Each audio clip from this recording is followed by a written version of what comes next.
What if I were to suggest that you play a key role in the awakening world? And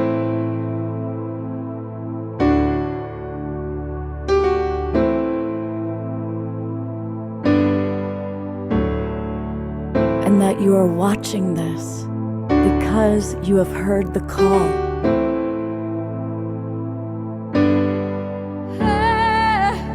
We can start right now by opening our hearts and minds.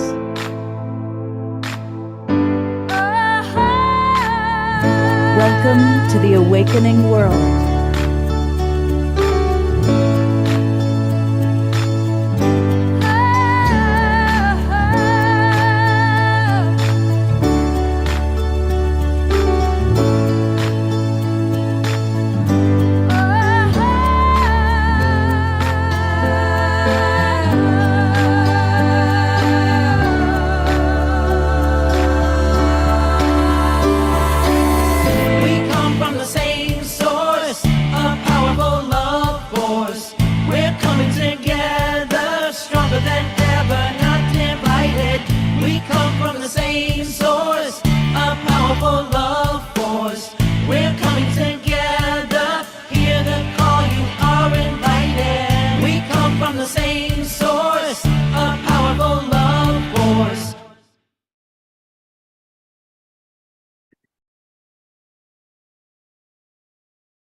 Hey, good evening, everybody. Welcome to the Awakening World, our Wednesday night edition. I'm Love Coach Scott Thomas. I'm your host. I'm excited. I feel like a little kid. We are going to have a really unique series of experiences tonight. And so get ready, put aside everything else, get ready for a powerful series of experiences on the Awakening World. Zenka is with us, and she has been telling me about this incredible human being, this wonderful, beautiful soul named Altair. And I'm so grateful that both Zenka and Altair are with us tonight to take us on a journey. So I'm excited. Now, I want to welcome all of our friends that are in the Zoom room. I see we've got about 20 of our regulars with us and more joining. But I also want to acknowledge all of you, maybe hundreds of you, who are watching on Facebook. A big thank you to John and Summer Raymer. They run the Sign Network, which gets us out to as many as 135 Facebook groups and pages. Now, it's great for you to watch us that way, but tonight's the night you really are going to want to consider joining the Global Peace Tribe. And that way you get the links to all of our shows, including right now tonight, and you can come in and interact with us more directly. And we usually put a lot of important links into the Zoom room, and there's a whole Zoom room chat, and there's a whole Global Peace Tribe community that's growing. So it's really easy to join us. Just go to globalpeacetribe.com, globalpeacetribe.com. You can learn more about us, and then click register for the new season. And when you click register for the new season, of course, that'll take you to our registration page. As I said, we do 3 or 4 shows every week. And the shows are always filled with fascinating guests, always wonderful co-hosts, live music. Omashar, our house musician, is always with us. And this is the show you're going to see tonight. We're going to learn all about contacting with extraterrestrial intelligence. Wow. On Saturday, we're traveling the globe with Portal to Ascension. And again, a lot of the leaders in the New Thought movement, especially as it relates to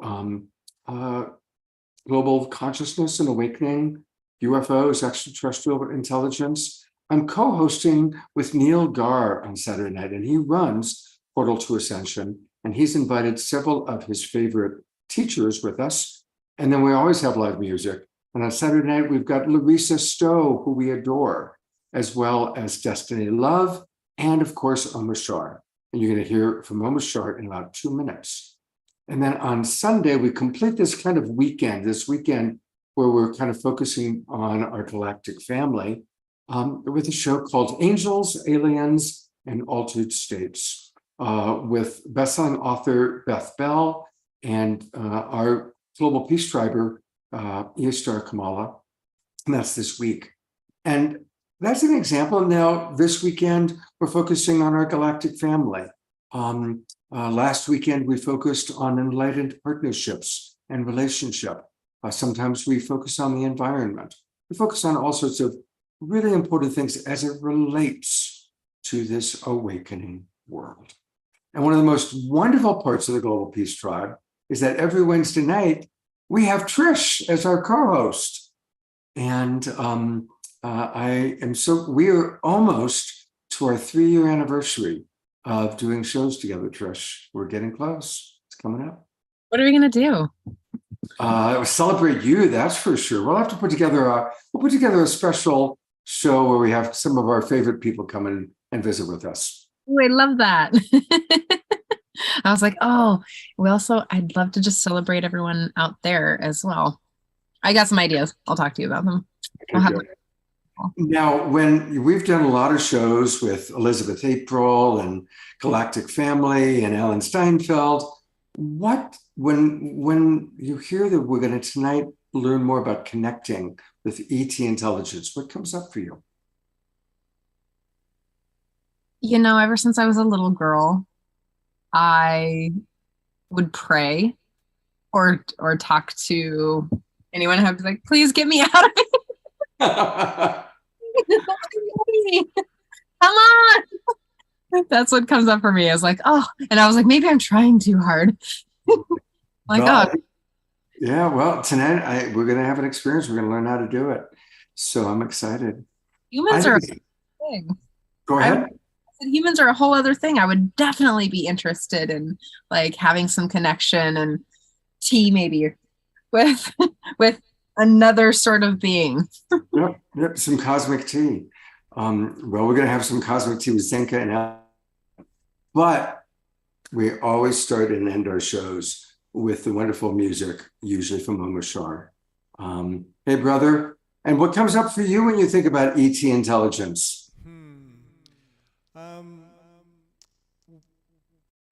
Arcturus, actually. I've always had a great connection with Arcturus and the Arcturian system and the beings from there. And I know without a shadow of any shadows that we are in good company with the galactic beings, and it's so timely for this show and for this series of shows, because everything is opening, everything is awakening, and we're going to see some amazing things in the next few years that many of us thought were never possible. So I'm going to sing this song called Going Home. Both of my songs have the name home in tonight, so here we are, we're going home, and I'm so grateful to be present with Zenka and Altair and Trish and Scott and all of our global tribers, peace tribers tonight. So here we go.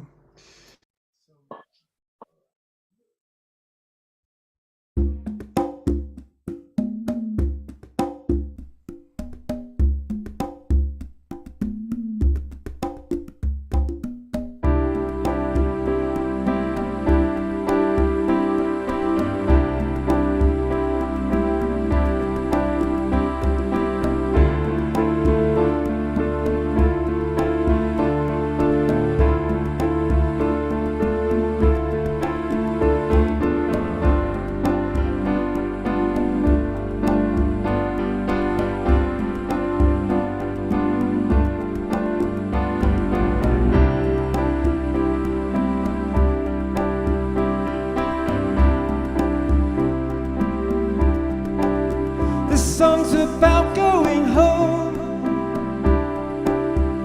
about hopes and dreams, the ones that open your eyes, yet you rarely realize what they are doing with you. It's time to look where we're going and choose our destiny. It's our attitude in life that leads us open to all kinds of things. This is the journey that you take on your own. There are others going with you, yet you do it all alone. All you need is courage. The Spirit is with you and the outcome is assured, so there's no need to worry, no reason for fear. You will feel much lighter.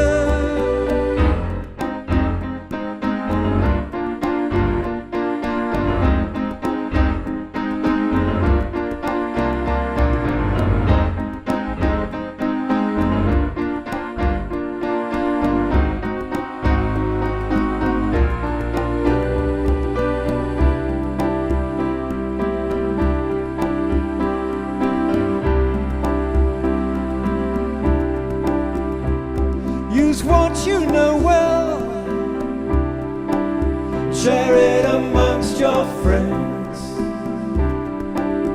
I can't conceive of a world where there's no feeling at all, no time for greater things. Only one thing to say, that's to enjoy yourself. There's no one better than you to do what you do, to go for anything. This is the journey that you take on your own. There are others going with you, yet you do it all alone. All you need is courage. Spirit is with you and the outcome is assured, so there's no need to worry, no reason for fear. You will feel much lighter.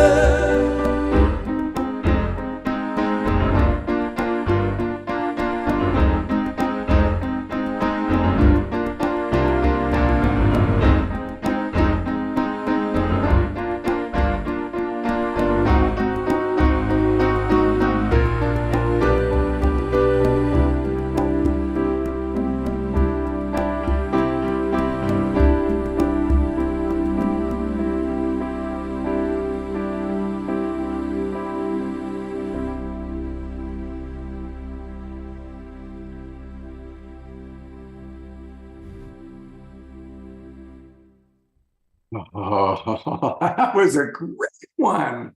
Wow. I love The background, I finished the background about half an hour ago. I'm going to work on it, make it really spectacular for Sunday. However, this was for Altair for tonight, the background. So beautiful background, beautiful song. There's Altair giving you a heart there. Thank you, brother. Beautiful in every inconceivable way. That was just Yes. absolutely magical. Not merely, but something like that, a reflection of thee, dear brother. Well, this is a perfect way for us. I'm going to add Zenka to our little world here. Now, many of you know Zenka. She is a big part of our awakening world. But for anybody who doesn't know her, she's the founder of LightNet. It's a quantum physics playground where she and her merry band of LightNetters are researching consciousness, miracles, and holistic problem solving. She's a lot of fun. I got to tell you that right off the bat. And she's also an expert in mind-matter interactions, spoon bending, radio contact with ETs and EDs. We'll have to find out what EDs are, and software architecture. She lives in Sedona, and I'm here in Sedona right now, actually. And her mission is to show all of us what we're capable of. And she has brought on a very special friend of hers who I'm looking forward to meeting, and I'll let her. Zenka, welcome, and tell us a little bit about LightNet and tell us about Altair. Yeah, thank you so much, Scott, for having me here. I feel the love of your community, and that music like wrapped it up in the bow to see everyone dancing. Like that's such a feel good moment. And that's really what we're here to do, because that lifts us up. You know, we're worried or this or that. It's like that's pulling us down. And even the song. Outstanding. Just, you know. So there's no one I know more than Altair that really has that high note that he's hitting again and again and inconsistently in his character, in his life, and his work. I'll tell you a little bit about him and also a little bit about LightNet. So for those of you who don't know LightNet, we're a band of scientists and mystics that are coming together to follow our curiosity and really expand our belief of what's possible.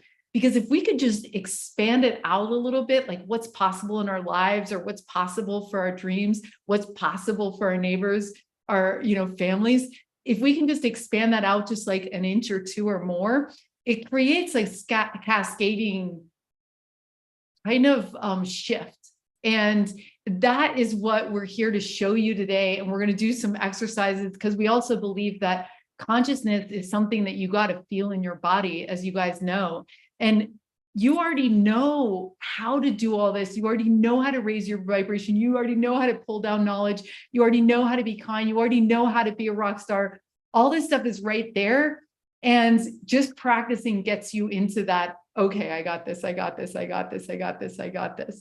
So at LightNet, we do everything from spoon bending to ET contact. We're working on an addiction lab right now called the Liberation Lab, where we're helping people lift out of that in fun and easy way, you know. And we're also starting a levitation lab. So we're kind of starting with the really crazy stuff that seems like ridiculous almost. Because there has been 100 people that have done these things, you know, someone ran the 4-minute mile first. So we do all sorts of fun experiments, and we just have fun, and yeah. So Altair, who's here with us tonight, is so special because he has picked, it's like he's traveled the entire world and learned from the Hopi, from the Vedic masters, Tibetan masters, yogas, you know, all of these different wisdom cultures that Scott has constantly on his show, and he's incorporated it into his body of knowledge and his physical body. And he's raised in such a high vibration that he's in resonance with human resonance. So he's in resonance with the earth itself. And the earth almost just like gave it him the keys to show the world what we're capable of. So I also love him because he's so honoring of the feminine. I think he's had a lot of feminine angels and guides and things through his life. So it's just this, like, he's holistic in that way. And in addition to, if you go to altairlove.com, you can find his work, but he's also doing the Consciousness Accelerator. He's doing all these different projects that are supporting us in what we're in our great works right now to come together. Heart Mind Alchemy, all these different projects that are really supporting our community directly to really empower ourselves. You are incredibly beautiful, Zenka, and so is everybody else here.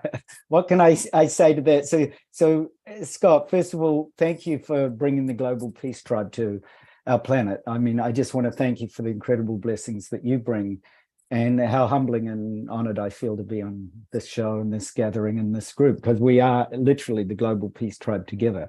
We can't be it separately. We are here in this collective consciousness together, and really simply, it's your wisdom that I'm speaking to. So all of you out there listening, and all of you right here in the Zoom call, and all of you on Facebook Live, you are star beings. You are literally what Trish was speaking to. You are the tea that we're having with other beings right now. So I loved what Trish said, actually, about get me out of here. There are so many people I've met, thousands and thousands of people that I've guided over the past 30 years that have said exactly the same thing. I don't know whether this is what I signed up for, but I'd actually either like to get out of here or experience heaven on earth. And just before this particular show, I was in a wonderful conversation with a well-known entrepreneur who was very secretly telling me about his connections to the Arcturian Council. So I'm also tapping in right into Almashar and the Arcturus beings and the Arcturian Council. And Almashar is on that Arcturian Council, which is why, Almashar, you have such a deep connection to going home and to that Arcturus field. So those Arcturian elders are here right now. So if you're listening to this and you're really connecting to Zenka, who is LightNet, and you're starting to feel those energies and vibrations shift in you, it's because you are a star being. You've been here and sent here and guided here and are awake here for exactly that purpose.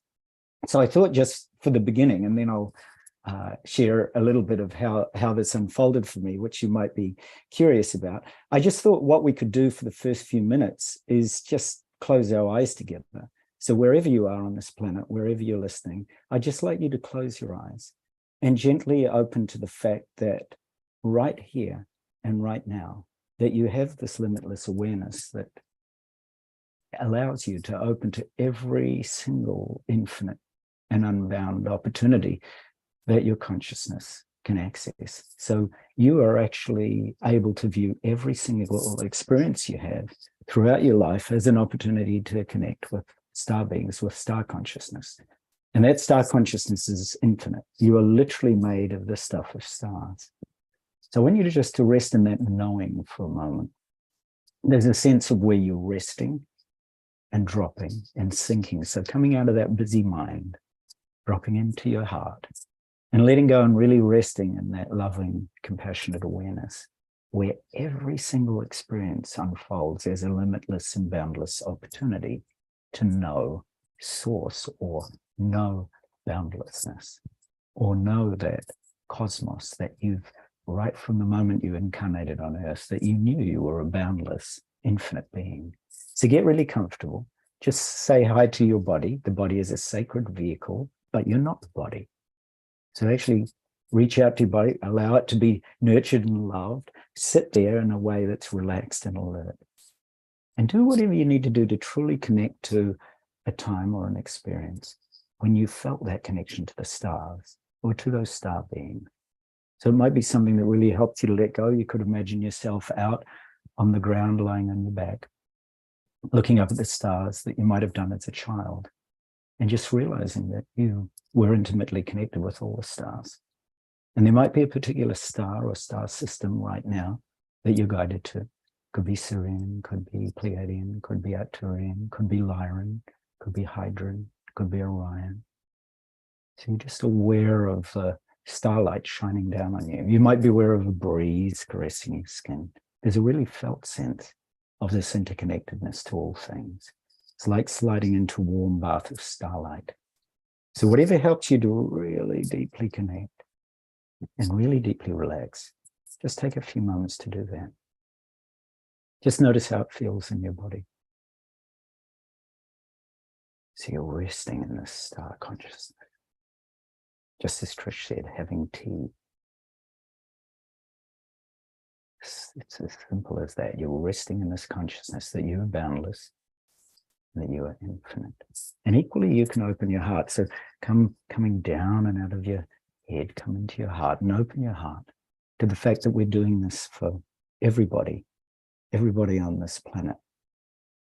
That we're not just connecting to Karen and Omar Shah and Trish and Melinda and Dia and Ashley and Wild Abbott Jerry and Zenka and all the people on this call, with Scott, with Lynn Leaf, with Tom, with Kathy, that you're connecting in with all of these beings, and that collectively we are raising the frequency of our consciousness right this moment by simply being aware of this love and having a tremendous gratitude, and in fact dedicating this awareness to the power and the presence of everybody here on this call and everybody listening on Facebook Live.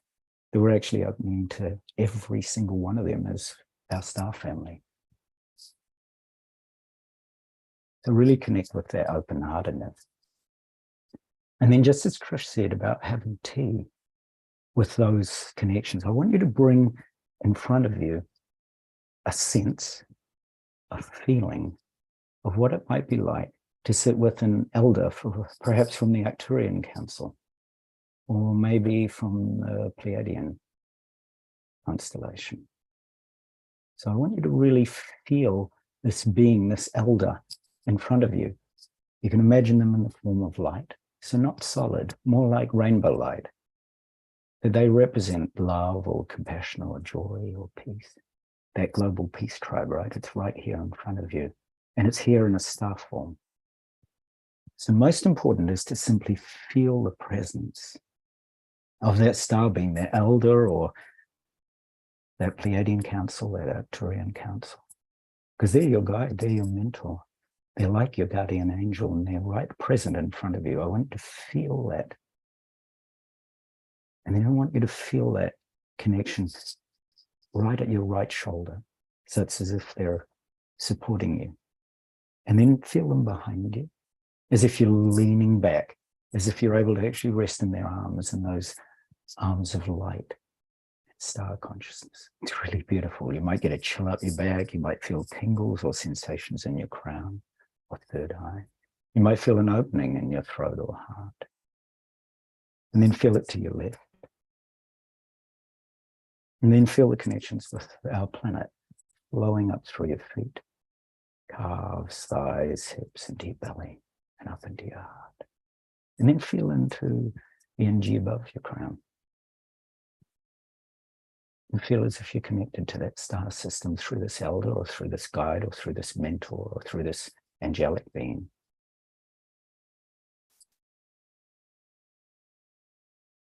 And then now imagine that light radiates from this elder or from the star being or this angelic being and enters you.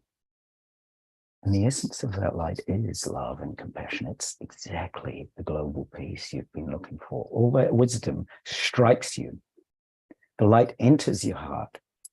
And as it does, your conceptual mind, with all its grasping and confusion, is liberated entirely and dissolves into space itself. And you become the essence of that star civilization. You become that essence, that quality yourself. Trust that you are one with this star nation, with this star being. This is what the elders of all indigenous peoples know. With all those enlightened qualities. You might actually find yourself in a garden or a place or a paradise or a heaven right here on earth, right now. And imagine that that light radiates from you now and touches all beings, that like a star in your heart, that light radiates and transforms the world around you into a pure realm. And all the beings within it become star beings of love, star beings of awakened global peace. Imagine that that light continues to radiate throughout the entire solar system. So now you ascend up and throughout the body, so you can actually touch the entire solar system with your star consciousness. And then it widens out beyond the solar system. So now you're looking back at this planet, back at this star and its surrounding planets. You're going out beyond the solar system. Your light is touching all beings. You might feel an intimate connection with a star civilization, a star knowing. So now I want you to drop the practice and just rest in that knowing itself, the knowing of star consciousness, the knowing of pure and boundless and infinite awareness itself. You don't need to do anything in particular. Now just reach out with that global peace ambassador, with the nature of the peace in your heart. Reach out to these star beings and invite them. Show them where you are on planet Earth. Guide them back, bring them back here to have tea with us, to have tea with Trish and Scott and Amashar. Guide them back, right? Because they want to find you as much as you want to find them. So allow them to show them our solar system, our Earth, and your location right here and now. And then just rest your mind in that open, peaceful, spacious awareness, leaving everything exactly as it is. And just gently now, very, very slowly in this star consciousness, really slowly and gently open your eyes. And as you open your eyes to the blessings of everyone that's present here. That in this call, that you're looking on to the eyes of other star beings. And you might see around people or in your room, you might feel light or you might feel uplifted or you might feel that sense that you're never alone. So open your eyes and take in everything with that sense of gratitude and appreciation and love and awe. With the delight and innocence and freshness of a young star child, awake and present. And as you move, gently move, just move this human body, knowing that this human body is absolutely imbued and saturated with the consciousness of star beings and the stuff of stars. And as you look around, notice the details of your world. You might notice the walls are vibrating or pulsating with light or a new sense that you're not separate from anything, that you're interconnected with all of nature and all of space. Even the molecules of space in your room might be filled with this richness and this beauty and this divine peace. And you'll notice that everything happens when you drop into this awareness, which is now available to you whenever you want to access it, simply by bringing your awareness to the knowing of yourself as this limitless and wise star being. You'll notice that everything happens within this pure and infinite and indivisible and timeless star consciousness. And every single moment, every moment is an opportunity to access that loving, natural, open knowing that star beings have. So thank you truly for your boundless awareness and presence. And I'd invite you to share in the chat, just while I have a drink of water. I've been on constant interviews. Zenka keeps me very, very busy. So do please share in the chat if anybody would like to share anything. Are there any access? Are there any connections? Are there any sharings? We'd really, really love you to share, because it's just so rich. You are those wisdom beings. You are the nature of, you are the global peace tribe. You are the tea with beings that Trish was speaking. You are Om Shah's going home. I think said, I feel at one, at peace. So Scott, thank you. I can talk about the intricacies of how I got to this in a minute, but I'd be really curious what Scott, you or Trish or Zenka actually felt, and Om Shah, and any others on this call first. Absolutely. So I want to invite, I'll have Trish share first, and Zenka and myself. And while we're sharing kind of on camera, I'd love for people to write in the chat box what they experienced. But I'll start with my wonderful co-host, Trish. You said, like, what I loved is that you said that they're on the right, and they were already there on the right. And, you know, it reminded me, like, the tone of your voice and how you were sharing reminded me of this incredible guided meditation from Ram Dass, who I also think was totally not of this planet or of this world. And it really just does expand us out into space to be all that is, or Tatvamasi. And it just reminded me of that. And I could feel my body relax, and the cells of my being start to fray from the fabric of what I think this reality is. So thank you. That was wonderful. No, thank you. Thank you. That beautiful sense of touching the limitless of reality, I notice in some of the comments, and I notice Scott's going to read them, but things like, you know, the energetic form and soft boundary had mass and soft, or calmness or upliftment, or the room looked different after I opened my eyes. You know, I recognize the times of this object-based solid awareness where people look out and see a house are starting to shift, that the global awakening happens as we start to see into the soul nature and the incredible presence and light. And Trish, when you were actually doing that, that's what I felt was your star family, especially your Pleiadian family. They spoke to me from your right-hand side. So I was really curious that you actually mentioned that in particular, because they were very, very particularly strong. So you've got connections through, you know, Sirius, Vega, Arcturus and Pleiades. So you've got that gentle, beautiful unfolding of that, where the veil seems so thin.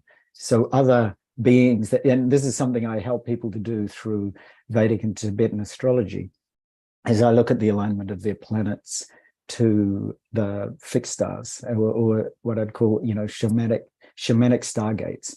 So that I help people to identify how in their astrology that they were basically set up from birth by their star councils to bring particular messages. So I love that you are that for us. So thank you for that incredible wisdom, Trish, because you're really and there's a real power in that right side opening to those light councils, because there's a whole shift that happens for people once they start to have a felt sense of this very real and palpable presence.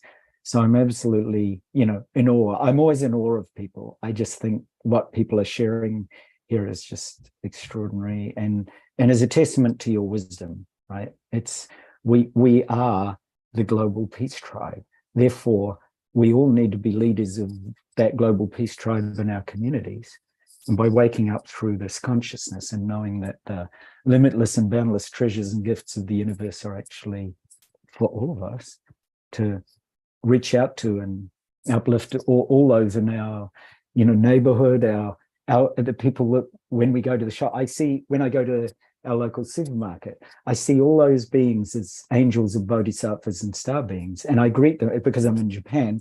Of course, they think I'm wacky, but they love it. They smile, they chortle, because I greet them in a sort of honorific title by saying, I deeply honor your presence and service as a bodhisattva. So I might call them Kannon-sama, which is the goddess of compassion and light in Japan. And everybody knows who that is. So if I greet somebody as that, they chuckle and laugh. And then the next time I come into the shop, of course, there's already a bright, radiant smile and a beautiful, radiant sense of presence, because they remember that this very odd being in a human, uniform actually greeted them as something that was out of this world. So I love that part, that we can have a positive impact in our neighborhood, in our shops, by simply greeting people and acknowledging the limitless and boundless awareness of who they are. So I feel you doing that, Trish, with every word that you say. So thank you for being that limitless connection for us. Very, very grateful. Okay. Yes. And to you. I would love to hear from you, Zenka. And earlier, Zenka, when you were talking about the 4-minute mile, this is always a great human story. Nobody could run a 4-minute mile until an Englishman named Roger Bannister did it. And then right away, people started doing it. And now a good high school track runner can do a 4-minute mile. Well, from now on, Zenka, you are the Roger Bannister of the Global Peace Tribe. You are the one who does it first, and we go, oh my God, I can bend a spoon. Oh my God, I can connect to an ET or to Altair. So love to hear what your experience was. And I'm going to read some of the comments. We're going to hear from Momashar also of what other people experienced. Yeah, thank you so much, Scott. And thank you, Altair. Yeah, I really think that, this is for pioneering minds, even though there's a huge rush right now to create a galactic narrative, right? Because as we know, the galactics are, they're more loving, they're smarter, they're a little bit more evolved. You know what I mean? So tying ourselves into them and angels and God and everything else above, it's like we're stretching out to, we're like increasing our energy field, and like to be in that field with Altair right now, it felt really good. And it felt like this inner peace was going to cause the outer peace in my room. You know what I mean? And that's kind of right how we know it works. So when we cultivate ourselves, and then I also feel like connecting with angels, God, ETs, all that stuff, you feel so not alone, because you're going to start seeing miracles, synchronicities in your life that you cannot explain. And everyone is like a love letter. It's like a love letter. The song that comes on for you, the number that you see, the animal that crosses the street when you're jogging. I mean, it's like, and so your heart just starts bursting with this feeling, these feelings that he was evoking in us right now.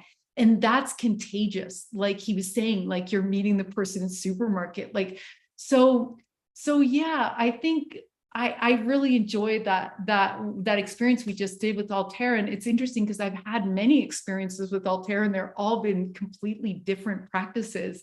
And this one was really great because it's like I have a lot of curiosity. It's like we're becoming anthropologists to these other nations who are going to start showing up in the next like 5 years or less. They will be integrated. It will be wild, and it's going to be wild, and it's going to be a renaissance of healing and technology and curiosity, really, because we're going to be like, what do you guys eat? What do you guys do? How does this work? What is your machine? Like, how do your time travel work? It's just like, wow.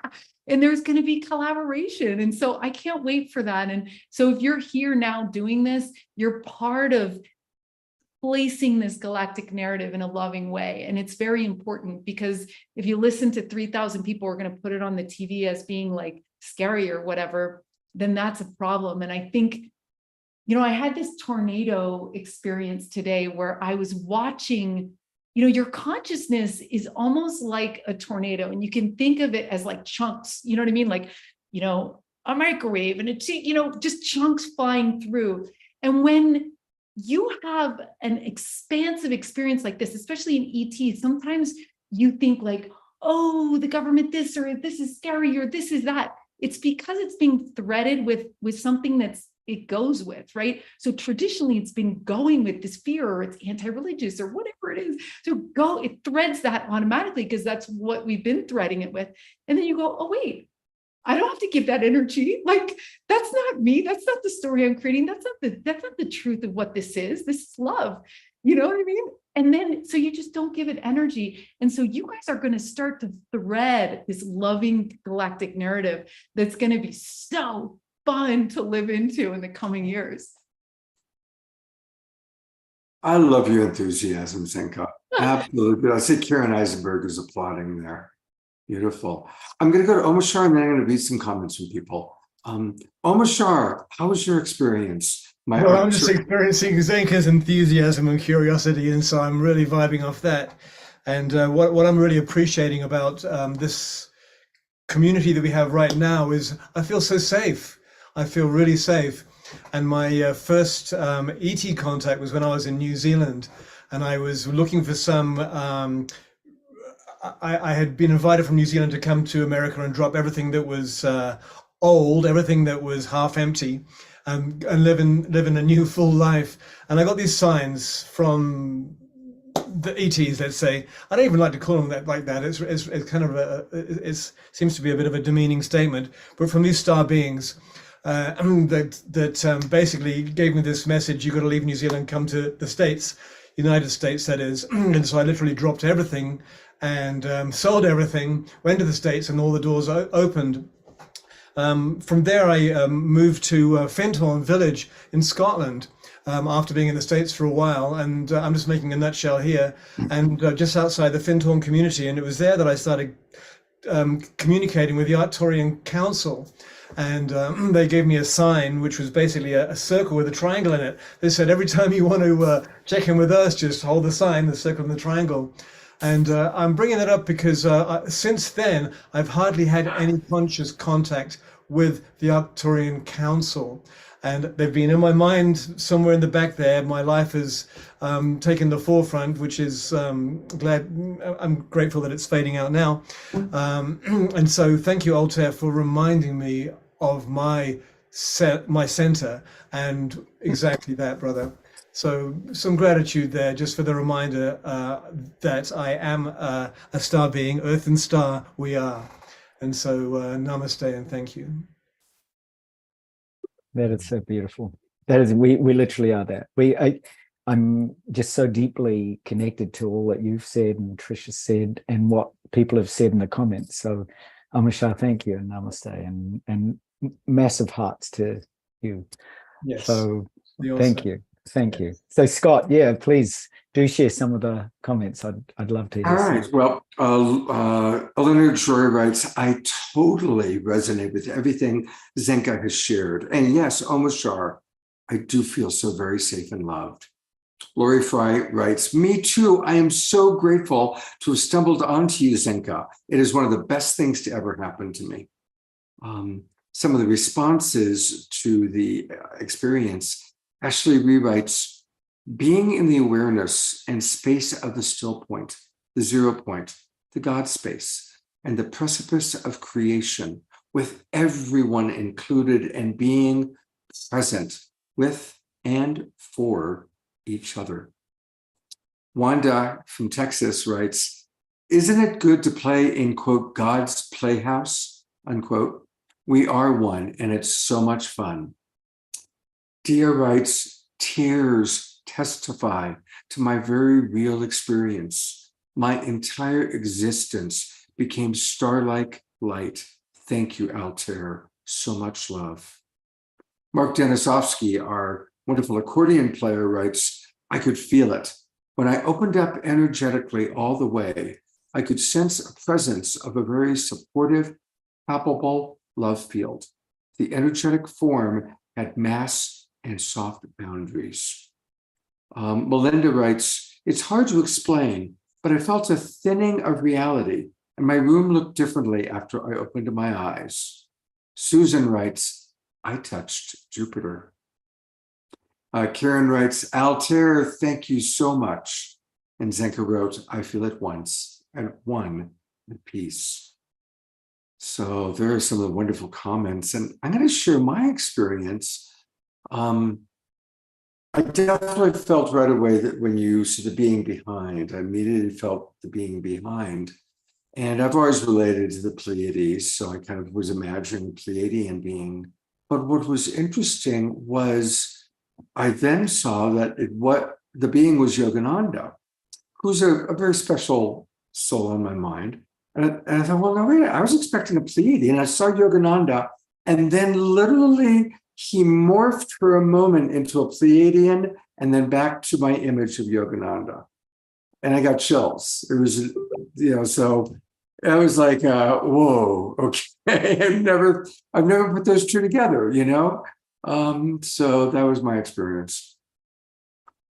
Scott, thank you. Now it intrigues me to look at your chart at some point, because Yogananda had a particular aspect with the fixed star Regulus. And I've been in different interviews with different, well-known interviewers like yourself who've had these particular aspects to either the Pleiadian stars or to the fixed stars Regulus. And the number of the fixed stars like Antares or Aldebaran and Fomalid and Regulus are what are known as the four royal stars or the four archangelic stars. So I have no doubt that when I look at what's unfolding, that we'll probably find that same connection. Yogananda had a moon that rose on Regulus, and that connection to the stars and star beings is very much a part of Yogananda's whole life, in that he was aware of the cosmos. If you look at his cosmic consciousness experience, they describe being in the stuff of stars. And having been a student of his for nigh on 40 years, I'm very and that was my practice, was the Vedic astrology of Swami Sri Yukteswar, his master. So I'm very in touch and connected with the sentiments of your heart around Yogananda and the Pleiades. I just love that connection on every level. Oh, thank you. That's wonderful. Yeah. For people, I know a lot of our friends love Yogananda, and we talk about him sometimes. And his guru, Sri Yukteswar, wrote a book called The Holy Science, which described atomic structure before scientists had discovered atoms and atomic structure. It's a really interesting little, kind of just how connected they were. So, all right. Scott, exactly. Can I just segue into that for just a moment? Yeah. Because the Holy Science, one of the things some corporations asked me to write, they were just intrigued from their share price point of view, what the next 100 years would unfold for them. And I said, why don't you unfold the next 1,000 years? So I actually, using Sri Yukteswar's system, I unfolded the energies that are currently present. So if you look at what we're coming into a Dwapara sub-yuga at 2100 to 2500.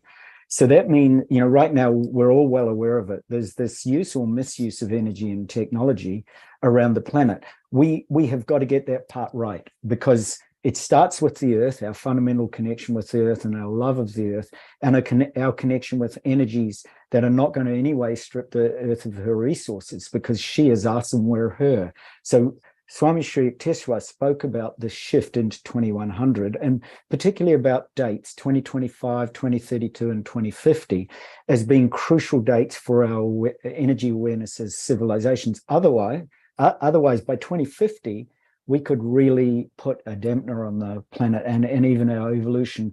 If we are still firing missiles at each other and putting all kinds of things in our body which we don't need to put, and moving away from real deep energy awareness. I mean, imagine if we had spent the $738 billion that the US spends on military spending, imagine if we'd spent it on global peace and the awakening of higher consciousness.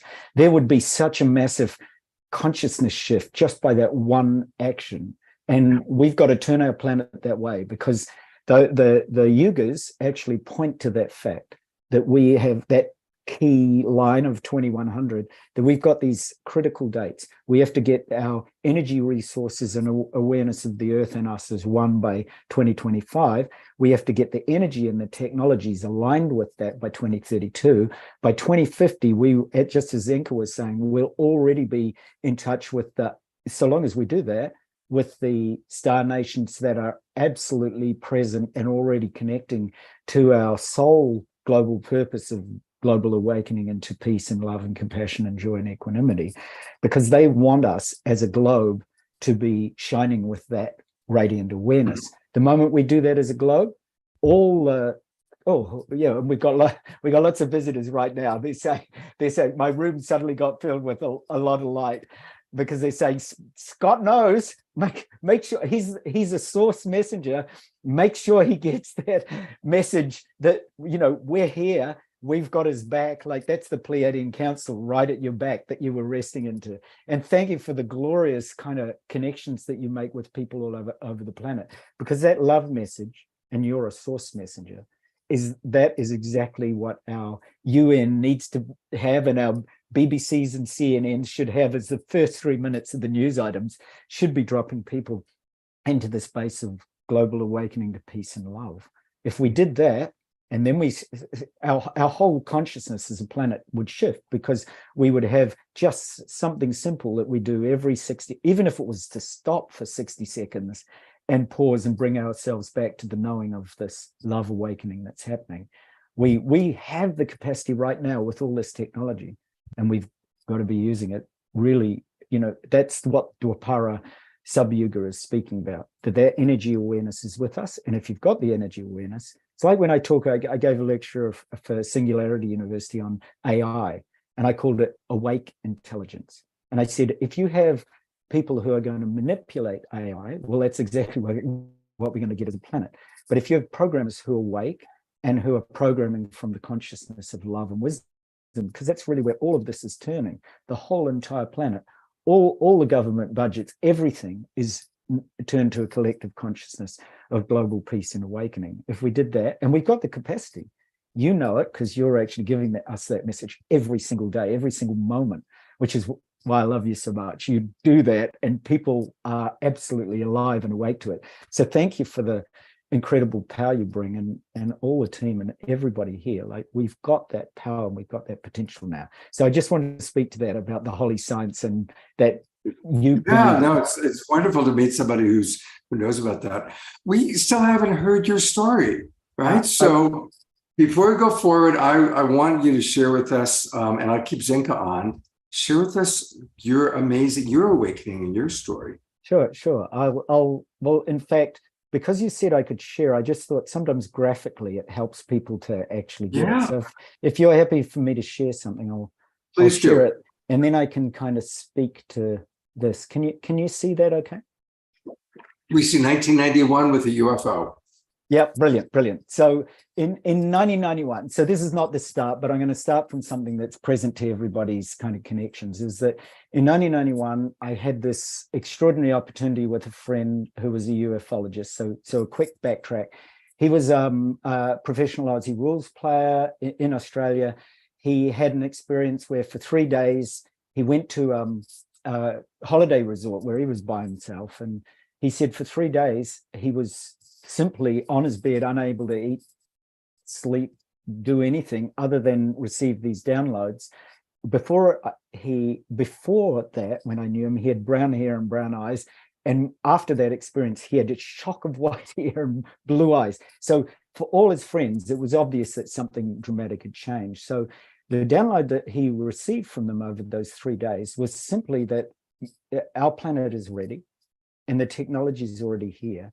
And many of the wisdom teachings of, for example, the Vedic teachings and the ancient Tibetan teachings, which speak about the inner subtle energy body, are in perfect alignment with what many of the Pleiadian, Arcturian, Vegan, higher councils are bringing about. So they spoke directly to him about that. We used to travel in different parts of New Zealand at that point. So I love that Amishar mentioned New Zealand, about and giving talks on how you could access these craft.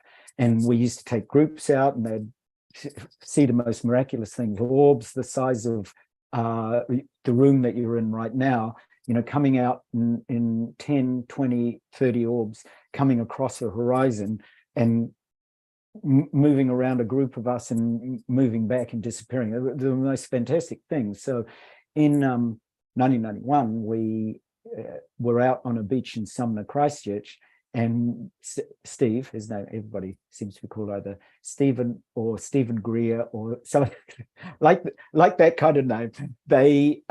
He and I stood on this beach with about 30 or 40 witnesses, and we did these practices, which I'm going to share in Contact 100.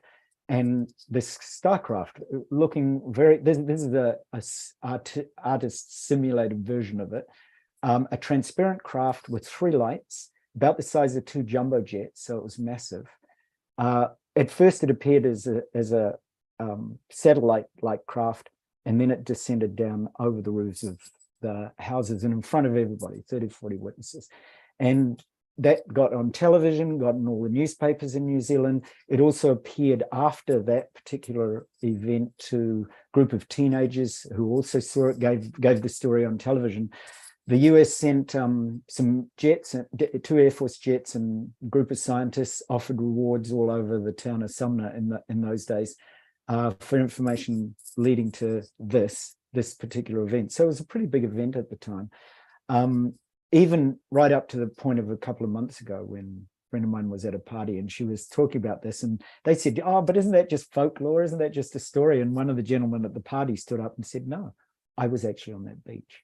Exactly everything that Altair has said is in exactly what I saw. There was a transparent craft that came over our area about the size of 2 jets, and it moved at the speed of light. That was at the point that it moved completely out of the range of anybody's, you know, sight or sound. It was really, really quite extraordinary. So I had this, you know, 40 plus witnesses called in the starcraft. It was investigated. It's still a classified event even now in the New Zealand records, and arrived about 5 minutes after the signal I sent. So about 2 weeks later, I was present to the fact that lots of my friends were, you know, wanting to know how I did this, and I went out with a group of 6 people on a beach. And they said, oh, you know, starcraft, is that all really real? You know, we know it was in the newspapers, but wasn't it just a, you know, advanced stealth fighter or something? Well, of course, it wasn't that in those days, but I said it was transparent. Plus, I said it moved at the speed of light. And they said, what would be a good example? I said, well, you name something. And of course, being in my, you know, early 20s and 10 to 20s, and the world was the oyster, you know, so they said, why don't you call the dolphin? So I sat down, I did exactly the same exercises I'm going to do on these weekends. And when you drop into that awareness of knowing that you're the dolphins and knowing you're the ocean, and I know all of you listening, you will know that knowing. So you drop into that knowing awareness, and suddenly there was a pod of about 100, 200 dolphins that appeared on the horizon within 5 minutes again of the event.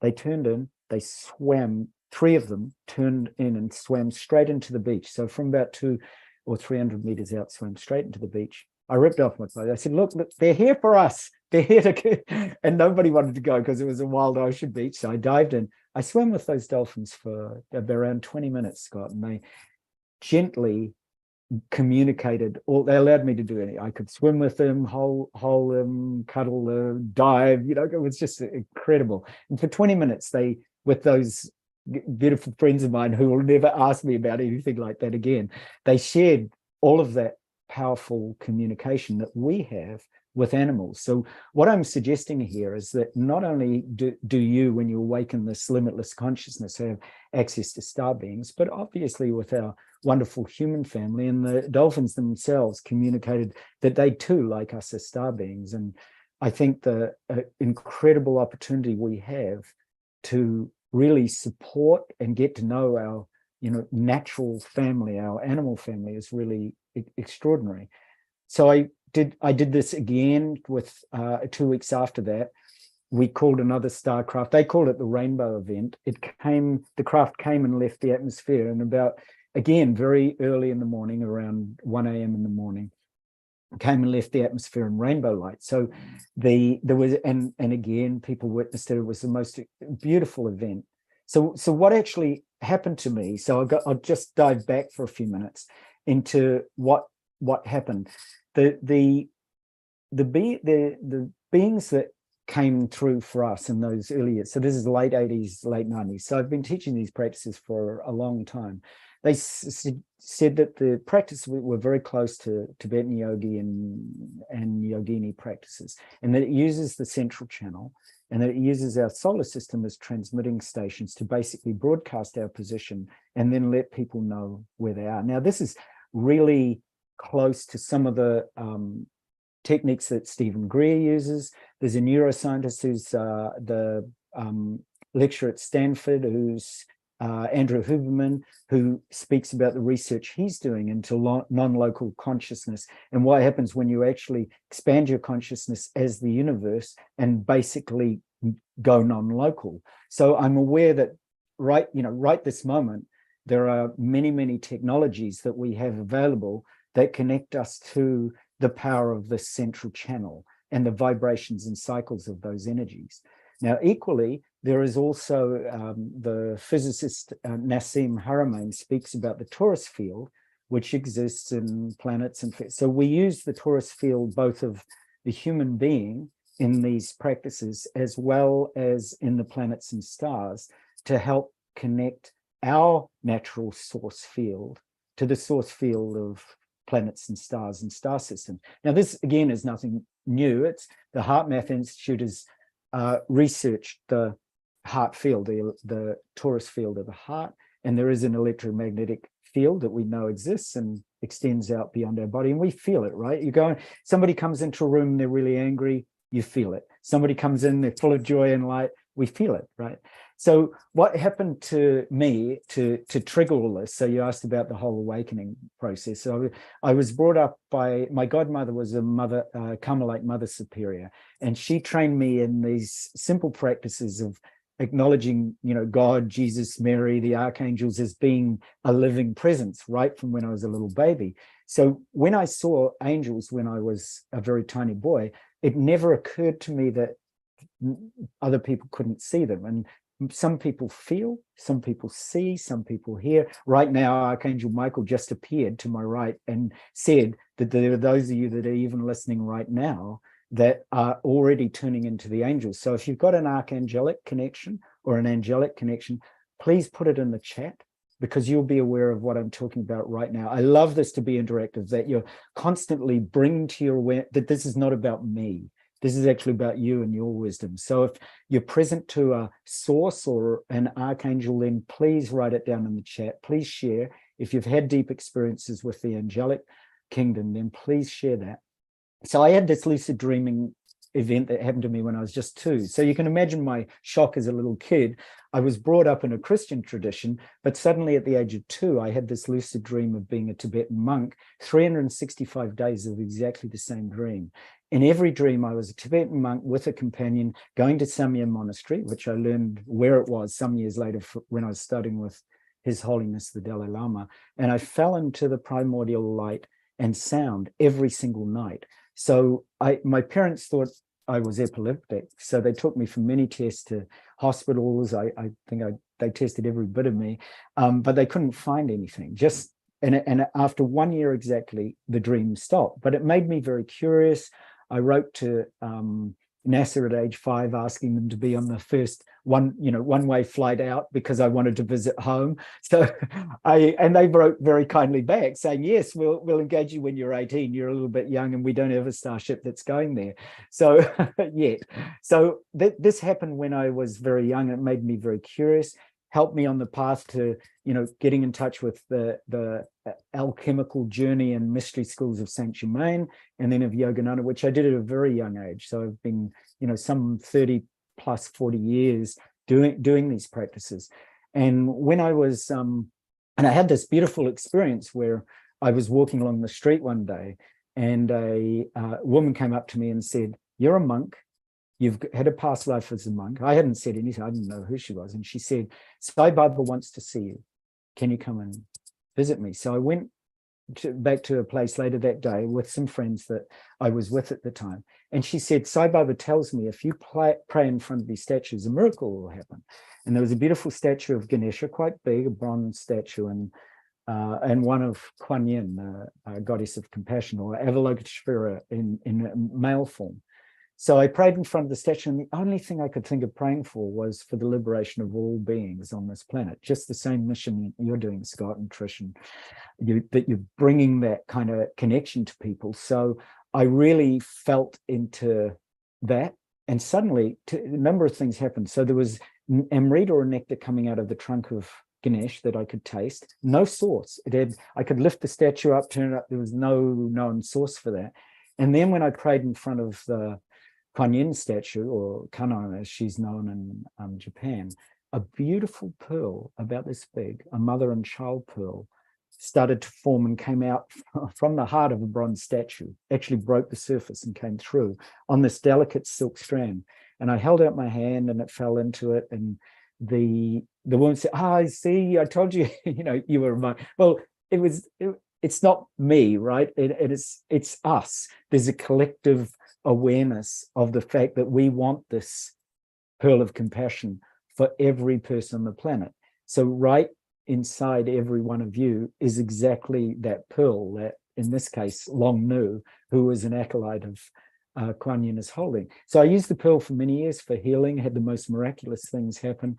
And on my mum's passing, I left it in her tender care. It was on by that stage, it was on a locket, and it vanished.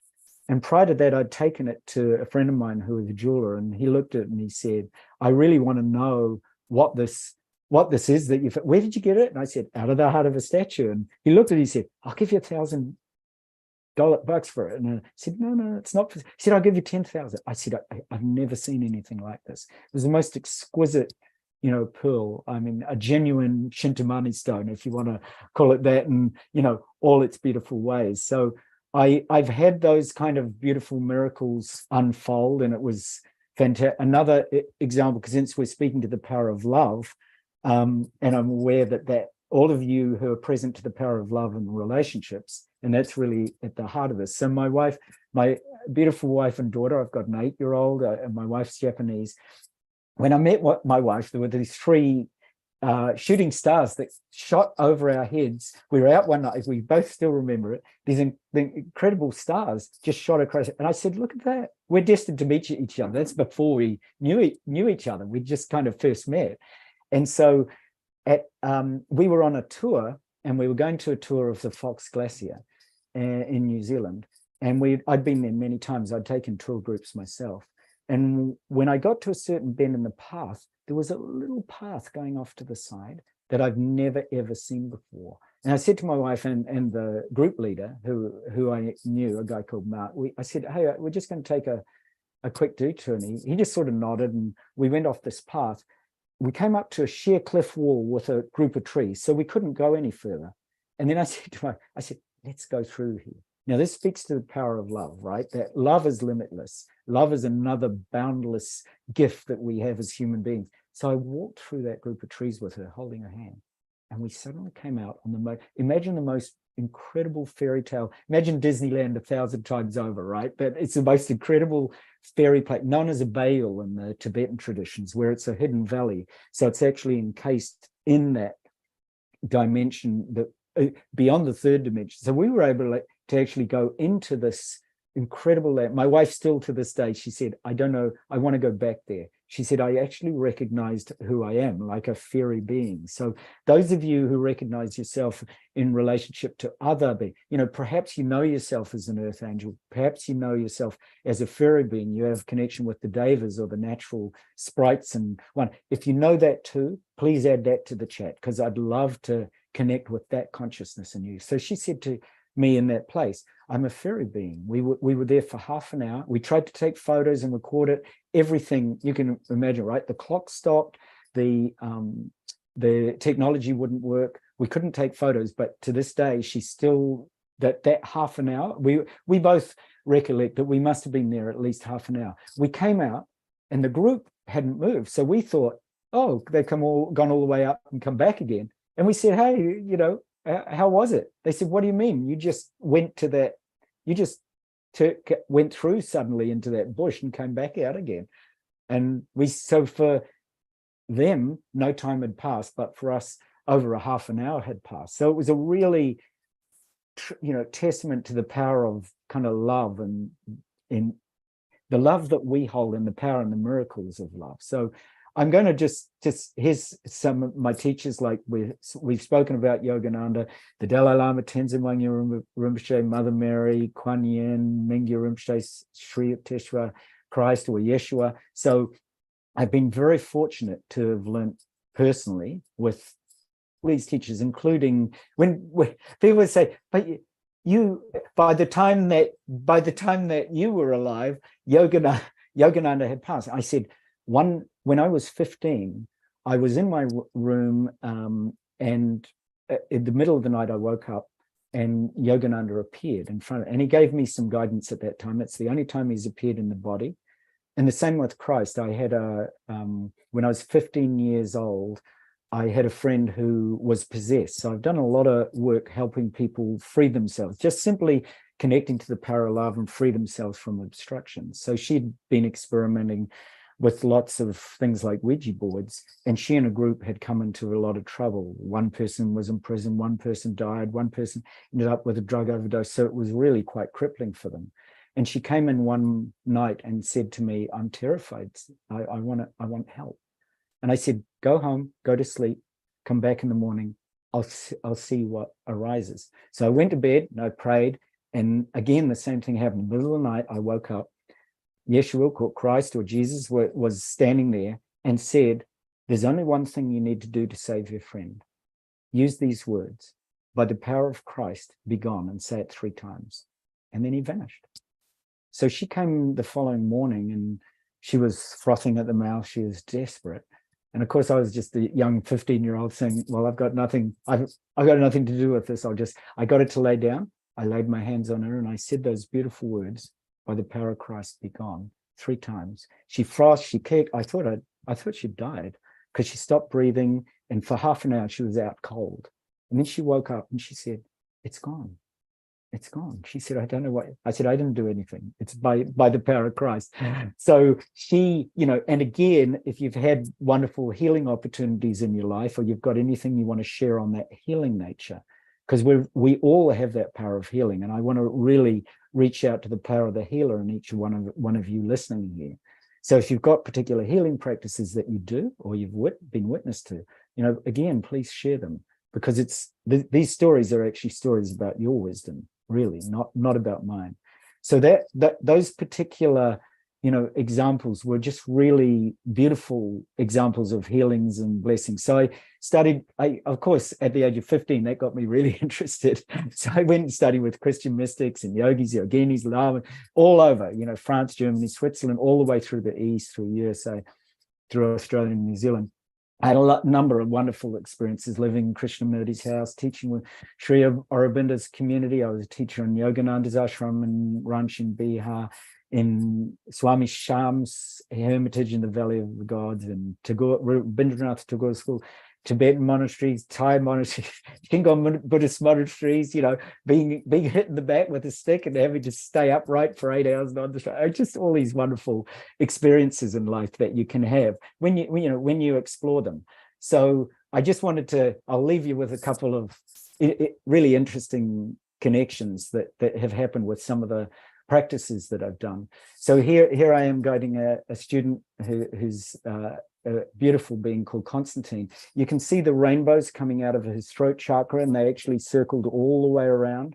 And we were able to capture it on film. I've sent it to the Dalai Lama and Mingyur Rinpoche and Tenzin Wangyal Rinpoche, and they all said, wow, this is a beautiful testament, to the power of the limitless of the human consciousness. Equally, one of the things that Zenka's, spoken to is what my brain looks like. So often I get scientists coming, but isn't there all that stuff, all those photos and star beings, isn't that all just, things that are in your imagination or that you're dreaming about? I said, no, these are actually real. I said, they visit, they're present, they're around you, and I often name them. And then, so I said, would you like the data?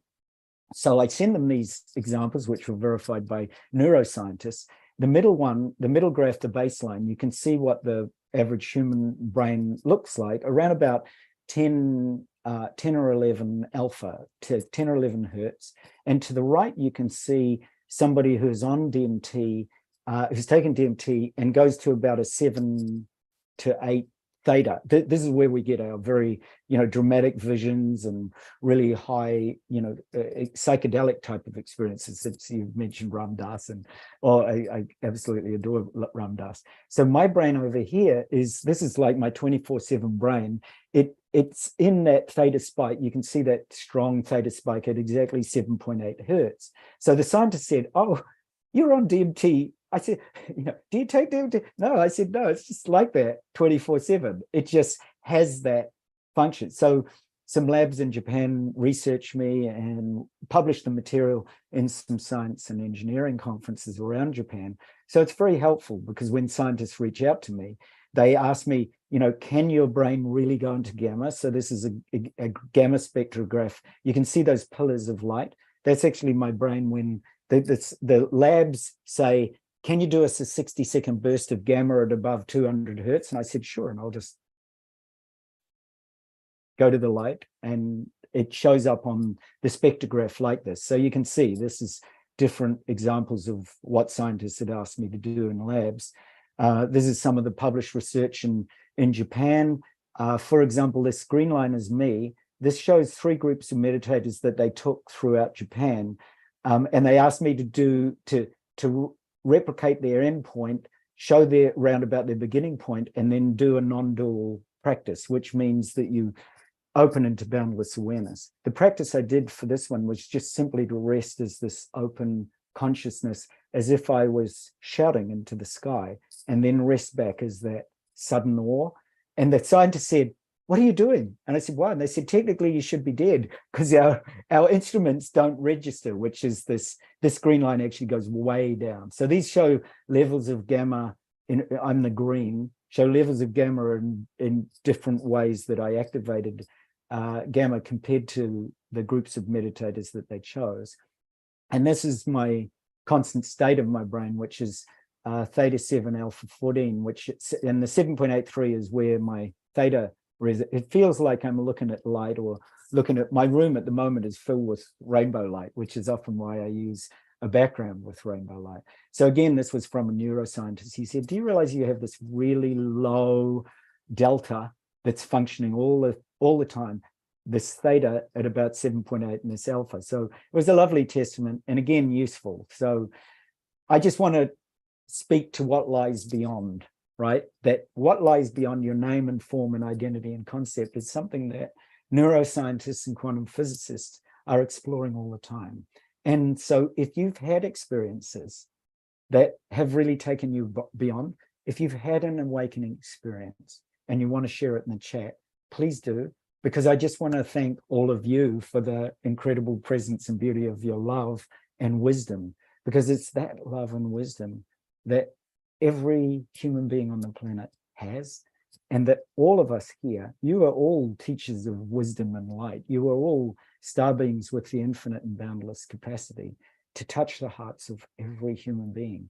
And when I met the Dalai Lama, he said to me, personally, I was lucky, I sponsored him in my early 20s on his first trip to New Zealand. And as a result, I was able to have a private audience with him. And he said to me these things that I just remember to this day. He said, I asked him, how do we awaken this consciousness, this global peace in all beings. And he said, very simple, study, embody. So study, embody, become, and teach. And then I said, so those 4 things, study it. So study whatever ancient wisdom practice or whatever star being practice, you really study it deeply so you become it. Then embody it. So, and then become it. So the embody, you want to get it into your being. You want to get it so that it becomes a deep body sensation. And then you become it, right? You become that aspect. You become the Arcturian Star Council elder, or you become the archangelic consciousness, and then teach it, because it is really. And then I said to him, Your Holiness, how do we teach it? And he said, to every person you meet, tell them to teach 10, to teach 10, to teach 10. And we need that right across our planet. We know that in our education system. Children from the very early stage could be taught how to embody the global awakening of peace, and how to embody this knowing awareness, this very simple knowing of the truth of who they truly are, this infinite and boundless being. So thank you. I hope that that's been just a helpful little arc of a path, presented in a very humble way, and with just absolute joy and just beauty of being in all of your presence. So I really want to thank you truly for everything that all of you bring, because Scott, Omashar, Trish, love, love, love, and infinite love to all of you there. What a fascinating life, and so many amazing experiences. And in our chat box, people have been, really commenting on the various things that, they connect you on. Trish, what stands out for you? Or do you have any questions or thoughts for Altair or Zenka? No, I'm feeling really just peaceful, feeling connected and mellow. I heard though that Zenka was going to do a little something, and that I was also really excited in the background. I mean, what was standing out for me, you guys, is this is the 4-minute mile. Yeah. I think at some point we have an aha moment and we go, oh, we could have done anything. Mm-hmm. Together we create the world we wake up in every morning. And the world we wake up every morning is only limited by our own consciousness. Mm-hmm. And so when we raise that consciousness high, we really have an unlimited canvas in which to create really cool stuff. Everyone healed, everyone fed, people, their goodness spilling out. When you're having a bad day, it's spilling out to lift you up. This is what's possible. And so Altair shows us on that 4-minute mile, hey, he's living proof in a grounded way that this is, through merging science and spirituality, when we measure this stuff and we walk the path and we live this life, what lies before us is awe-inspiring, miraculous and magical and beautiful and wonderful. And every one of us was given that as our birthright. So I wanted to do a little practice, that Trish was saying, where we're going to look at our subconscious minds, because, we have our conscious mind, which is just this tiny part of it where we set goals in our life, where we think things, but then our reality is built by the results of our subconscious mind. And our subconscious mind is built by all of us. We have contributed chips to this, the society, the newspaper, the school, the this and that's all been chipped in, these little pieces. And so now is really a chance where we take inventory of what we actually think deep down, how we actually feel. Because your subconscious mind are your feelings, it's the images, it's the thing, right? And it's gonna show up in our fields until we do that. So I've been really, LightNet, as Altair and I are very on the same ideas that there are no teachers. we're all students, we're all teachers, and really it's just the 10 teach the 10 teach the 10. And LightNet, you know, we've taught people how to make contact with loved ones, angels, God, ETs, and we just did it as an experiment. Like, can we do it with 100 people? What would happen? Well, 96 to 98% were able to make contact.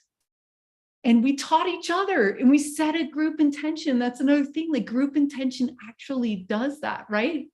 So right now, I'm going to teach you things that I learned from other professors and students in LightNet, and it just totally have been blowing my mind. And one of it is muscle testing. So you have direct access to your higher self, to your angels, to your guides, right? Through your body like is your temple. And that's why we got to take care of our bodies, because it's your direct communication. So right now we're going to test some beliefs about contact in your body, and then we're going to reprogram those beliefs, because it can happen in an instant. It's not that it takes 10 years or 5 months. In 1 minute, your mind can shift. So first thing that Susan Schatzer taught us in her miracle healing, if you watch it on YouTube, it's insane. She miracle healed 10 people using some of these techniques. So I want you to, first, we're going to clear our field of all energy. So it's just our energy. And then we're going to use, you can use a pendulum, a necklace. Like I just attached a necklace to this, but like you can use keys, you can use your body, you can use falling forward, falling back, whatever it is, like whatever you have lying around, grab something. And the first thing she taught us was this phrase. Now, everyone, as I speak it, it's just going to be true for everyone. And we're going to use breath, which Jesselyn taught us, is where you take energy and you take it out. So breath is like the most powerful thing that we forgot about.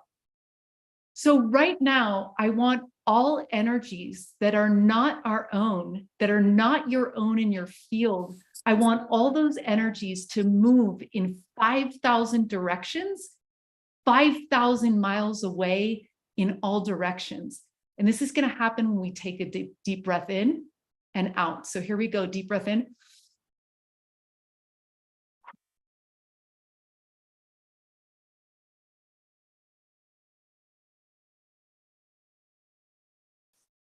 Do you guys feel that silence? Now you have just your energy. And I want you to take your pendulum or your body, and you're going to say, show me a big yes.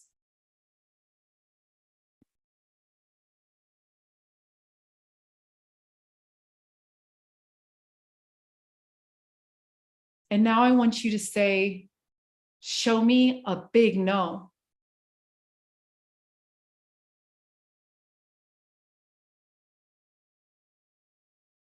With your body, it might be falling forward or falling back. Now I'm going to ask you to test some ideas that I'm going to call out for you. But before we do that, I want to spend 1.5 minutes right now in silence. And I want you to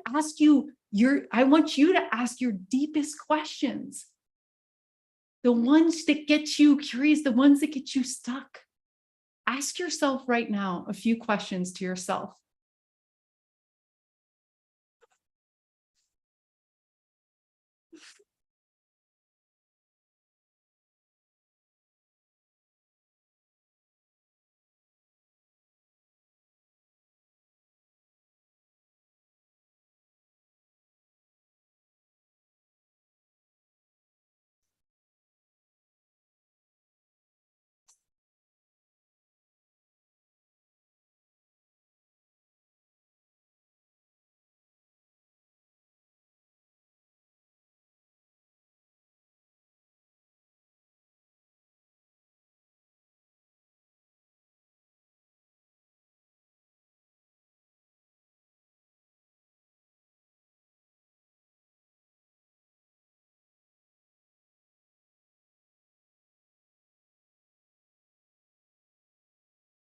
Okay, now I'm going to ask a few questions for all of us. So I am allowed to make contact with extraterrestrials.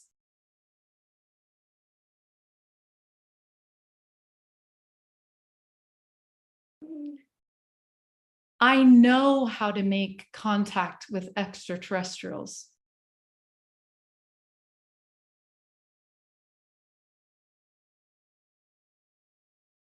I am allowed to make contact with ascended masters.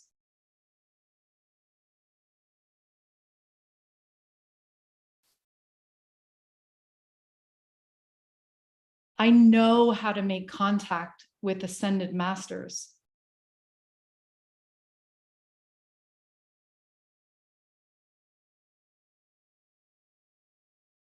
I'm allowed to make contact with Source, God, and angels.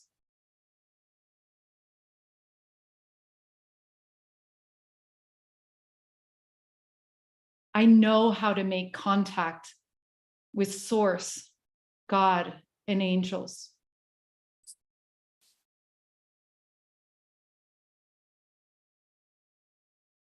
So now we're going to perform a healing. And this is from Rachel's Firebug's book, Healing Prayer Commands, and she teaches you how to test your beliefs and change them. So this is the setup that she uses. Here we go. Creator of all that is, it is commanded that a healing take place now. Thank you. I align myself to God's pure energy of love and light, and I allow the compassion of consciousness to flow through me now. Please remove any limiting beliefs I have about connecting to my higher self, my guides, my star family, my ascended masters, angels, and all that are there to support me in this life. Please download me with the information and the knowing that I need to connect with them at any time when I need it, at any place, anywhere, with any people, for any reason. Show me what it feels like to be in connection with the great beyond and my inner self and my heart and the people in this world. Thank you. And so it is. Now I want to retest as our way of closing. I am allowed to make contact with extraterrestrials. I know how to make contact with extraterrestrials. I am allowed to make contact with my guides and ascended masters. I know how to make contact with my guides and ascended masters. I am allowed to make contact with source consciousness, God, and all that is. I know how to make contact with source consciousness, God, and all that is.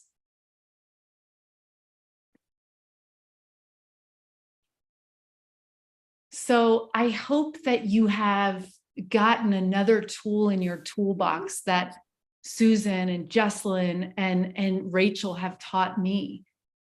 Altair this weekend is doing Contact 100, and he has 10. I was looking over the schedule. It's like 10 different meditations, practices.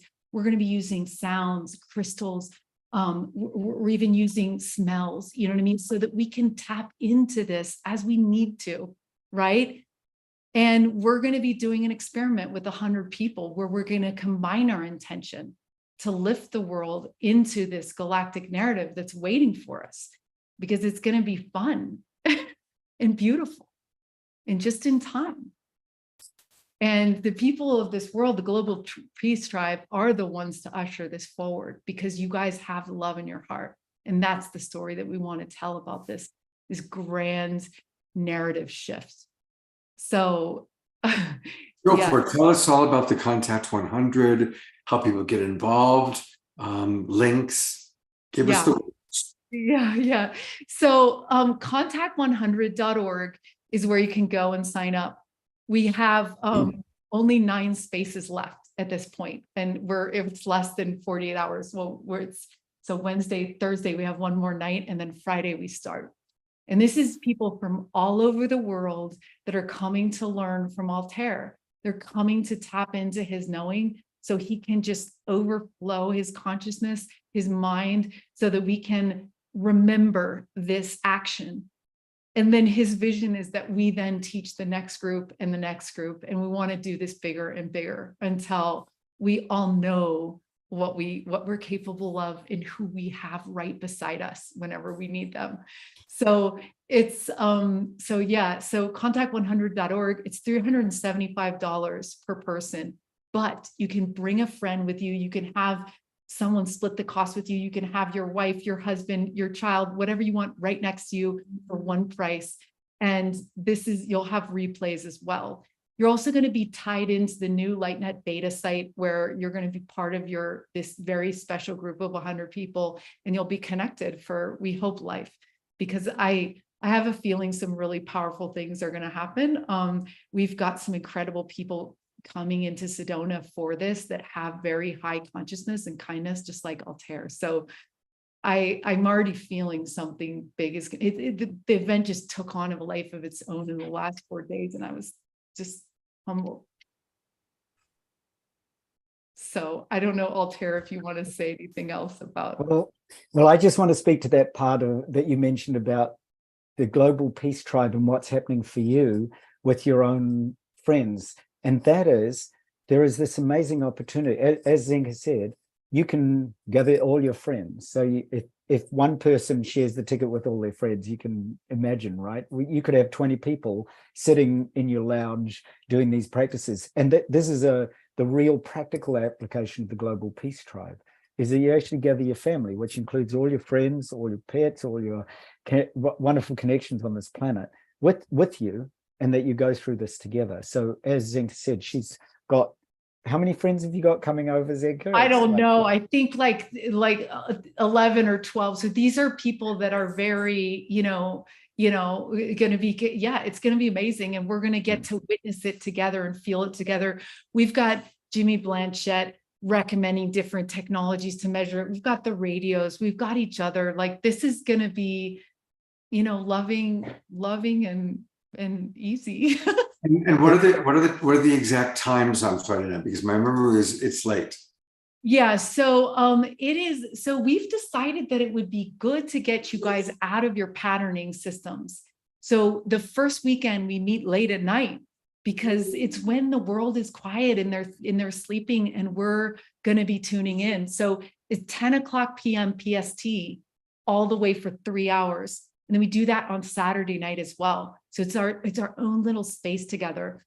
And then the next weekend we meet to talk about what happened and learn more practices, and also practice like in the day. I mean, we're going to be lucid dreaming. We're going to be working with music. We're going to work with mantras. We're going to be doing all different things that Altair is going to have us doing it all week. So it's kind of it's a big intensive.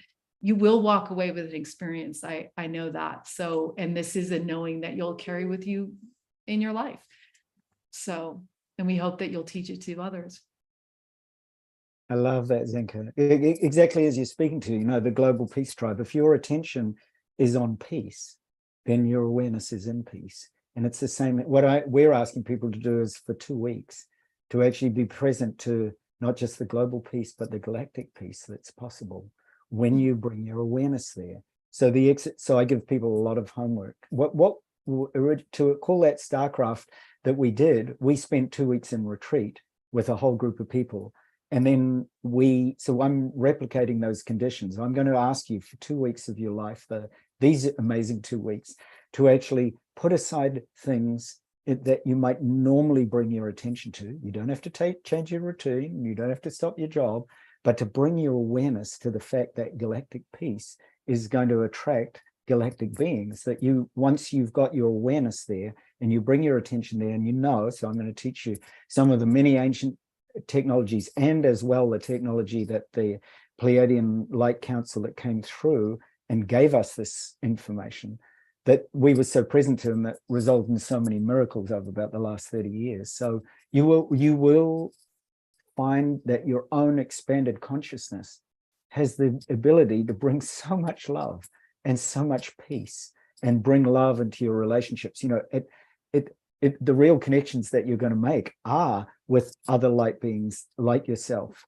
with your family members, by bringing more love and peace into your family, by bringing the most incredible love to and connections to nature, to the fact that we're not separate from all of this, and by bringing awareness to something that we normally don't spend a great amount of time with, which is that star consciousness, that the galactic shaman in you, that we actually truly tap into that consciousness for 2 weeks of a lot of practice. You will find it really intense. We encourage people to, you know, take a bit of a rest, because you'll find when we did it, we had the most extraordinary things happen, just simply because as you raise your awareness with these kinds of technologies, you will experience the most beautiful and most profound awakening. So I'm just speaking to the wisdom in you. This is just simply the wisdom in you awakening, and the love in you awakening, and that extraordinary potential that you represent here on this planet. So love to all of you. You are amazing. That's what I'm blessed by. I've got some great technologies to share, but you are amazing. You are that infinite consciousness. All the information is at contact100.org, and it's coming right up. You know, you want to really register now, because you're going to get some important documents and links and videos to kind of prepare you for it. And I'm going to be doing it. I'm really excited. I want to share this with some of you. And we'll all gather together online. And I'm going to talk to Zenka about coming over to her place since I'm in Sedona. That sounds like fun. Yeah. So Friday night, 10 o'clock Pacific time, 1 a.m. for those of you on the East Coast. It'll be 11 p.m. for us here in Sedona. And then the following week, it's in the afternoon on Saturday and Sunday. And we're going to go deep. And I'm hoping that some of you feel the call. I'm seeing that some of you are interested, and I really would love to share this with all of you. Thank you, Zenka and Altair, for putting this together, for being with us tonight. Totally inspiring. There's so many things. I would love to have you both on the show again, because there's about a dozen conversations I want to have with you. But I'll just let the next 2 weeks with Contact 100 begin to satiate my plate. So thank you both very, very much for being with us. Yeah, thank you so much, Scott and Trish and Almashar. You know, yeah, world peace has always been my main motivation for everything I do. I want to see that world. And so the amount of boulders you have moved, you have just lifted, you know, with this program, and all you're doing, Scott, is mind blowing. So I just want to honor you and thank you so much from the community and all the people that you've given a chance to share their wisdom and their stories with, because you really have moved boulders in our community, Scott. So thank you. Thank you. For me too, Scott. Almashar, Trish, thank you for your absolute pristine being. All those veils become very thin when we're sitting in the presence of loved beings like yourself. So thank you, and love to all of you listening on YouTube and Zoom and Facebook. Just what an incredible opportunity it is to meet you all. So, and the people watching this recording, who knows, people might be watching this years from now. So I want to just kind of go through what's happening this week. And again, thank you very big time, Altair and Zenka. And tomorrow morning, it is the Self-Love Show. And of course, this is what Trish does every Thursday morning. She and her partner, Dawn Light, and they just have wonderful people. And look who it's going to be on. It's Ray and Sahat, who were just with us on The Awakening World. It was 2 weeks ago. And so that's going to be tomorrow. Anything you want to share about that, Trish? Oh, I'm just so excited to have them on because they're just such heart-centered beings. I mean, we just had them on, right? So all of you know and know how heart connected and just eloquent and real those two are. I love them. I'm so excited that they're going to come on and teach us. They're going to teach us how to love ourselves better through partnership even. And, just like every week, Thursday mornings, we get a coach or a therapist or a teacher from around the world to help us love ourselves even more. So looking forward to seeing you tomorrow. Beautiful. That's 10 o'clock Pacific time, every Thursday morning, the Self-Love Show with our wonderful Trish and her partner, Dawn. And if Go ahead. If it's too early for you, you can always catch the replay on YouTube or on Spotify. Beautiful. Thank you, Trish. I love you so much. Of course, Friday night, hopefully many of us are going to be together with Zenka and Altair and the Contact 100. And then on Saturday night, many of you know Portal to Ascension. My friend Neil Gar is going to be my co-host, and he's invited some of his favorite presenters. He's been doing similar to the Awakening World. He's been doing online and live events for years now. And so we're going to meet some of his wonderful guests, some of his favorites, and also learn about what they're up to. Portal to Ascension is an amazing resource, very similar to Zenka and LightNet. There's these wonderful resources that we all need to know about. And so we've got some wonderful presenters and great music. Of course, Omashar will be with us, and Larissa Stowe, one of our absolute favorites, and Destiny Love, my dear friend. You've seen her on the show. So we're going to have really good music on Saturday night, and we're going to hear from all these wonderful people who are part of Portal to Ascension. And then finally, we, of course, always wrap up every weekend with the Sacred Sunday show. And, this week, the theme has been angels and archetypes and aliens and galactic family. And so again, we've got, of course, what you just saw tonight. We've got Portal to Ascension Saturday. We've got what many of us are going to be doing on Friday and Saturday night, late at night. But on Sunday, we'll kind of wrap it all up. Beth Bell is a best-selling author who wrote a book all about angels and aliens. And Istar Kamala is really an expert at microdosing, which is a wonderful way for some people to reach higher states of consciousness. And microdosing is like really itty amounts. We're not promoting serious drug use here, but it is an alternative that many people are using. Jasmine Bear had to jump up into my lap while talking today. So there you have it. We've got a lot of wonderful things in store. Omashar will also, of course, be with us on Sunday. And Omashar is here right now to help us digest all that we heard and experienced. Hey, brother. Hey there. Yes, microdosing is funny. I was just laughing because you're saying itty little video amounts, and it's very true. And it is a great medium and modem. And so just in the theme of going home, this song is called Welcome Home. And get ready to move and groove, because I love popping you all on the camera.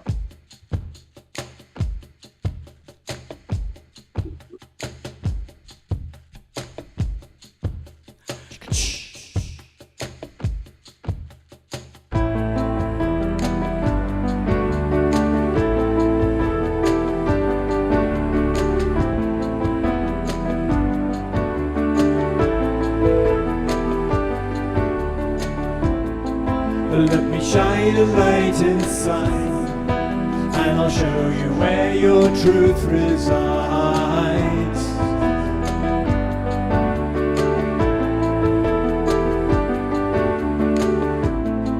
And lift your eyes up to the skies, and I'll prove to you that nothing dies.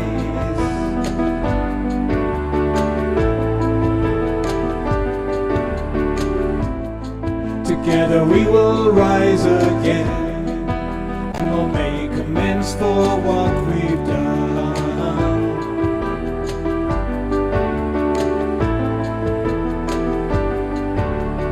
I know you hear me, so please do not fear me, 'cause I'm here to lift you, restore you to glory, and love you and hold you and be your victory. My child, I will welcome you home. Welcome you home.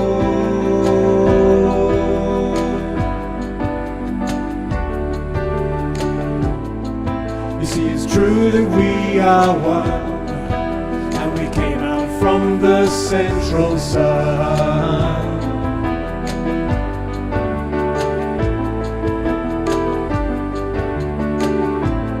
So let me take your hands in mine, and I'll show you that your spirit shines.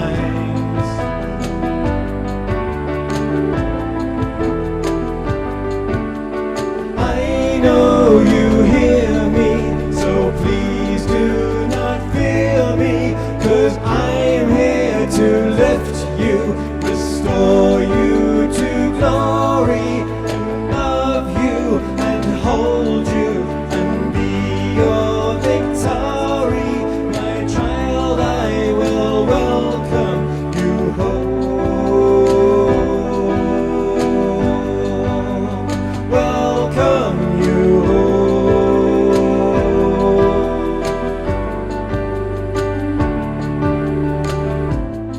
So when you take a different view, and you dream awake, breathe out the new.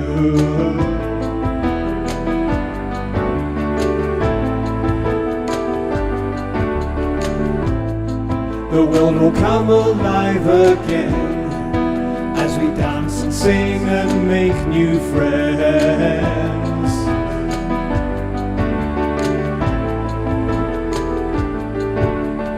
I know you hear me, so please do not fear me, 'cause I'm here to lift you, restore you to glory, and love you and hold you and be your victory.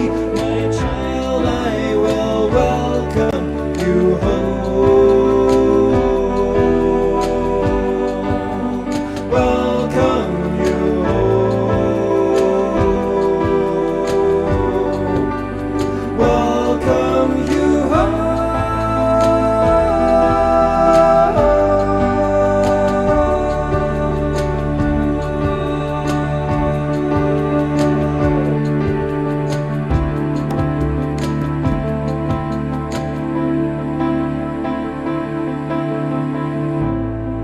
So let me take your hands in mine, 'cause as I look at you, your spirit shines.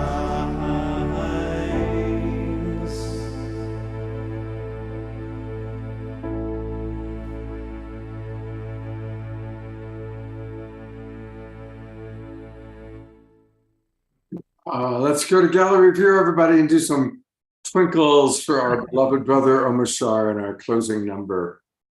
Thank you so much, Omashar. It's so beautiful how we get to start and end so many of these shows with your music. It really is just an incredible, incredible. I'm so filled up today, and it just comes out in the song. And so thank you for making it possible. And thank you, Altair and Zenka. Holy smoke. Ain't no words anymore. I see Jay with us. Hey, Jay. Jay Mayer is in the house. Absolutely. Hey, Jay. You know, we're doing more and more light touch. Light touch is a wonderful, it's just such an important practice for us to gently touch ourselves and do prayer, blessings for each other, blessings for ourselves. And we're going to do a light touch little practice prayer group on Thursday, tomorrow, at 1 o'clock Pacific time. That way it won't conflict with Trish's self-love show. So if you're interested in joining us, will use my personal Zoom room probably. Just send me a message and say, yeah, Scott, I'd like to join you. We all get together for like 20 minutes. And Jay and I think Fanny just came in. Fanny Vigari, there they are. Here we go, add them. They are part of our Light Touch prayer group. Of course, Trish has been a big part of Light Touch. Omashar is doing Light Touch with us and many others. So 1 o'clock Pacific time tomorrow. If you're interested, send me either a Facebook Messenger. It's easy to find me. I'm the only Scott Thomas on Facebook, and you can send me a message.